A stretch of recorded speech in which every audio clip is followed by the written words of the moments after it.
আসলে কি বলতো, ভালোবাসার মানুষের জন্য মানুষ সবকিছু ছাড়তে পারে স্মোক করা, ছাড়তে পারে ড্রিঙ্কস করা, ছাড়তে পারে বাজে অভ্যাস, সবকিছু একটা মানুষের জন্য, একটা মানুষের কথাই ছেড়ে যায়। কিন্তু দিন শেষে সেই মানুষটাই ছেড়ে চলে যায়। যে মানুষটার জন্য আজ তুমি স্মোক করা ছাড়ছো, তারপর ড্রিঙ্কস করা ছাড়ছো, বাজে নেশা ছাড়ছো, বাজে অভ্যাসগুলো ছাড়ছো, সমস্ত কিছু ছাড়ছো, কিন্তু দিন শেষে এখন সেই মানুষটাই তোমাকে ছেড়ে চলে গেছে। আজব একটা ভালোবাসা ভাই, যার জন্য এত কিছু ছাড়লাম, এত কিছু, মানে দিন শেষে সেই মানুষটাই ছেড়ে দিল। জাস্ট ভাবা যায়, যার জন্য পৃথিবীর সবকিছু ছেড়ে যেতে রাজি, কিন্তু দিন শেষে সেই মানুষটাই ছেড়ে যায়। আজব একটা ভালোবাসা, কেন এমন করে তারা? জানতে চাও না? তারা বলে পৃথিবী পাল্টে গেলেও আমি পাল্টাবো না, কখনোই তোমার এই হাত ছেড়ে যাব না।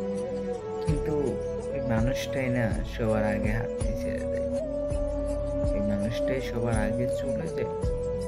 এটা বাস্তবতা রে ভাই, এখানে কেউ কারোর জন্য থাকে না, এটা সত্য কথা, একদম সত্য। কেউ থাকে না, দিন শেষে একাই থাকে। তো যার জন্য এত কিছু ছাড়লা, দিন শেষে সেই মানুষটাই তোমাকে ছেড়ে গেল। আজও, তাই না? আসলে তো অনেক কিছু সে ছেড়ে গেছে, যে অনেক কিছু বুঝিয়ে দিল, অনেক অভিজ্ঞতা হলো। হয়তো ছেড়ে না গেলে এই অভিজ্ঞতাগুলো হইতো না, এই অভিজ্ঞতাগুলো পাইতাম। ভালোই হয়েছে ছেড়ে গেছে, যে অনেক কিছু শিখিয়ে দিচ্ছে, যেগুলো হয়তো আমরা শিখতে পারতাম না, অনেক কিছু শিখতে পারছি তার থেকে।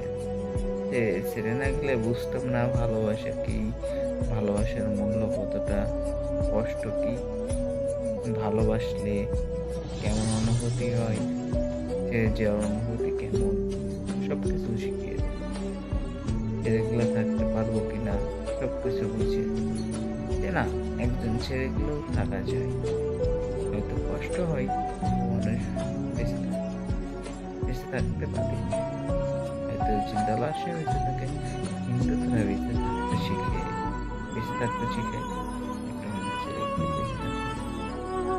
মানে মরে যাওয়া বা সুইসাইড করা এইসব সলিউশন, তার মধ্যেও বেঁচে থাকাটাও একটা ভালোবাসার